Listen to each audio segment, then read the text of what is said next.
Welcome to Jaya's homely kitchen. ഇന്ന് നമുക്ക് ശീമച്ചക്ക തോരൻ തയ്യാറാക്കാം. ഇതിന് വേണ്ട ഇൻഗ്രീഡിയൻസ്: ഒരു മീഡിയം സൈസിലുള്ള ശീമച്ചക്കയുടെ പകുതി ചെറിയ പീസായിട്ട് കട്ട് ചെയ്ത് വെച്ചിട്ടുണ്ട്.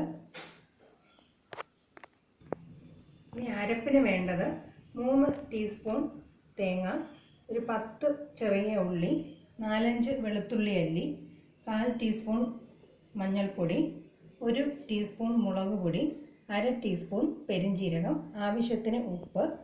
താളിക്കാൻ വേണ്ടത് കറിവേപ്പില, കടുക്, വറ്റൽമുളക്, 2 ടീസ്പൂൺ വെളിച്ചെണ്ണ.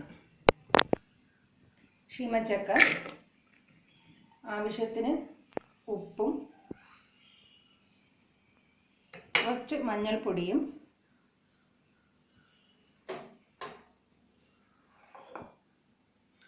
വളരെ കുറച്ച് വെള്ളവും ചേർത്ത് കുക്കറിൽ വെച്ച് ഒരു വിസിൽ വെച്ച് വേവിച്ചെടുക്കാം.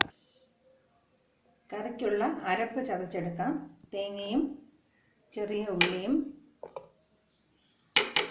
വെളുത്തുള്ളിയും മുളക് പൊടിയും പെരിഞ്ജീരകവും മഞ്ഞൾപ്പൊടിയും ചേർത്ത് ഒന്ന് ചതച്ചെടുക്കാം. അരപ്പ് ചതച്ചെടുത്തിട്ടുണ്ട്. ഇനി നമുക്ക് കറി തയ്യാറാക്കാം. ശീമച്ചക്ക ഒരു വിസിൽ വെച്ച് ഉപ്പും മഞ്ഞൾപ്പൊടിയും ഇട്ട് വേവിച്ചെടുത്ത് വെച്ചിട്ടുണ്ട്. അതിൽ എക്സ്ട്രാ ആയിട്ടുള്ള വെള്ളം ഊറ്റിക്കളഞ്ഞിട്ടുണ്ട്. പാൻ ചൂടാകുമ്പോൾ എണ്ണ ഒഴിച്ചു കൊടുക്കാം. കടുക് പൊട്ടിക്കണം. കറിവേപ്പിലയും വറ്റൽമുളകും ചേർത്തൊന്ന് മുരിയിക്കാം. ഇനി ഇതിൻ്റെ കൂടെ എടുത്തു വച്ചിരിക്കുന്ന ചക്കയും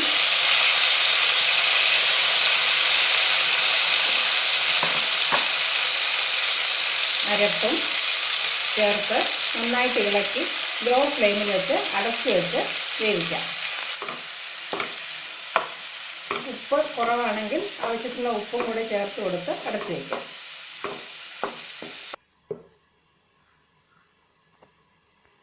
ഇനി 2-3 മിനിറ്റ് കഴിഞ്ഞ് അടപ്പ് മാറ്റി